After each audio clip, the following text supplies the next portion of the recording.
Hello guys, welcome back to my channel. Today we have the Realm Breaker, Save the World or End It by Victoria Aveyard. So this is a Fairy edition book that we've got that they announced when they did their 5-week full of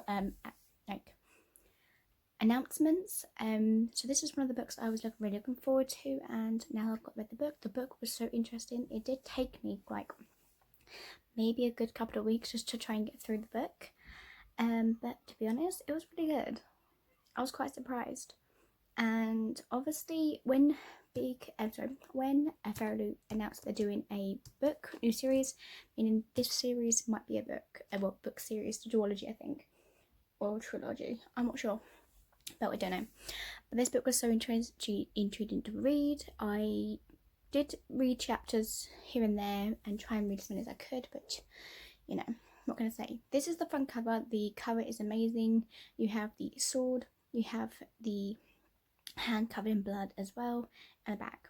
So inside it we do have the map on the actual first bit of the page of the book, which is really nice.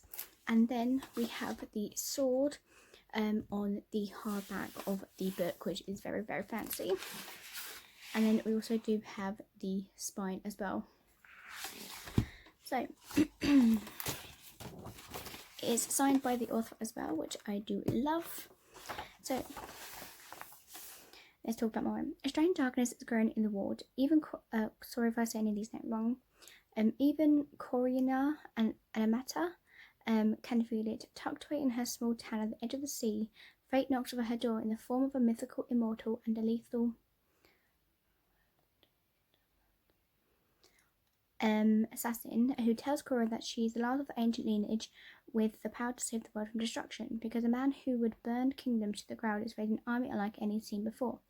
Bent on uprooting the foundations of the world, with a poison in his heart and stolen sword in his hand, he break the realm himself to claim it, and only Coriana can stop him. Alongside an unlikely group of reluctant allies, Coriana finds herself on a desperate journey to complete the impossible tasks with untold magic stinging in her blood and the fate of the world of her shoulders. So that was a synopsis, and that just gives me shivers just reading it. Let's read some of the stuff. And here we have on page 19. Andre watched without blinking, frozen to the spot. What can I do? What can I do? His hands shook. His body trembled. Draw a sword, damn you. Fight is your duty. You want to be a knight. A knight are not afraid. A knight would not stand and watch. A knight would charge down this hill into chaos and shield and storm, sword ready. Below the hill the mud turned red. A knight would die doing it. So this is like a apology. I can't say apology or something like that, and it's just something that goes through. I just lost the page for it. Dang it. Okay, I was about to say they do have spray judges too. I just lost that second page, so there's that. And this one, it says, "This sea will conquer even mountains, given the times, and they grow old before I do. Your power dying as mine blooms." These are more like little rhymes, and it's like really interesting to see what they can come up with. So this one here, it says, I do like the these as well. Smashed rails on either side of the gallery. I don't know how I said galley. Lost cargo, a dead captain, along with a dozen members of the crew. All in, not so bad for a battle with a sea serpent. So interesting. And then after we have, our only hope is a prize. Get a sword, get a dagger, get any weapon we can. Fight until numbers are back on our side. Let Dom do the heavy lifting. I can manage the rest. And that was it. So this is some other books that she has done before. And this is the back. A squire, the survivor of a failed quest. An immortal, timeless and unfaithful. An assassin skilled and heartless. An old sorceress holding secrets behind her teeth. A pirate's daughter, the world's last hope. The heroes are gone, but the fight to save the world has only begun. And so this book was actually really, like I said, it was really interesting. This is my first time reading something from this author, and I was really looking forward to reading this book. So this world building is beyond compared to me, as there's undeniable university quality to the renders. It's like forgettable, incredible details to help the reader at all more invested in the story. Of course, we can't forget that she's an expert at right and wrong, so that was cool. So, there's darkness grown in all words acquired. I can feel it from a cottage. Wait, I just read that to you. It's been quite a while since I've read a book with apology in it, a prology. That was so long within a book, but it's an incredible way to set out with what's getting ready to happen in this book. Not only that, but each character chapter opens up with a new character concept, their own side of the story. Further expanding upon the diverse world of Aveyard, some pretty intricate kingdom politics in parts, while it feels pretty heavy with world building at the beginning, and then there's also quite a bit happening with the characters that will keep us readers, like literally just keep reading on and on, because it's like interesting to read. And every character in this book has a bit more than stubbornness and pride to herself, which creates some fascinating dynamics with their dialogy.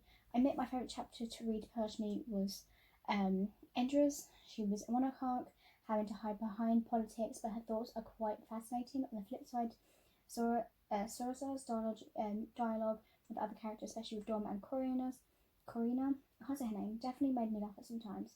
She get caught in a bit of sarcasm rolled up within her. What's most compelling about this book is that the sheer determination that all these characters have to survive no matter the cost.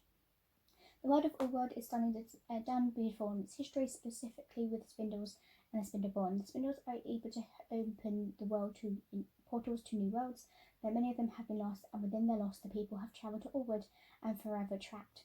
There are a lot more that goes into this. I highly encourage you to pick this book up because I've read it and I could not do justice that Aveyard has created. It did take me along this. I am still trying to get into the role of act of trying to read more. I have read it a lot these days, but you know, what can I say? This kind of story that can happen over a few days, and mainly because this is bit of a digest. So yes, you definitely don't want to miss anything in the story because it might be virtual. Believe me, there's a couple of twists and definitely don't want to skim over. I generally want to scream about them. The book is already quite a break, but even at the end, I found myself wanting to know more. I cannot wait for the next book because I need to know what the hell is going to happen next, or what's going to be ready. So I'm excited to see what the story is going to pick up with, and see how she turns up and how it's going to be all commented to it. So I am quite interested to see what it's going to be like. So I hope you guys have been enjoying these. I know I'm not going to get anywhere near them, but I'm going to say no, guys, help me out, guys. I'm trying to get to 1,000 subscribers. I need your help, please. I do want to get to by the end of this year, but who knows? I might not get there. It might have to be a target for next year. I'll let you know, guys, when I do my updates. Thank you guys for watching, and I'll see you guys next time. Bye bye.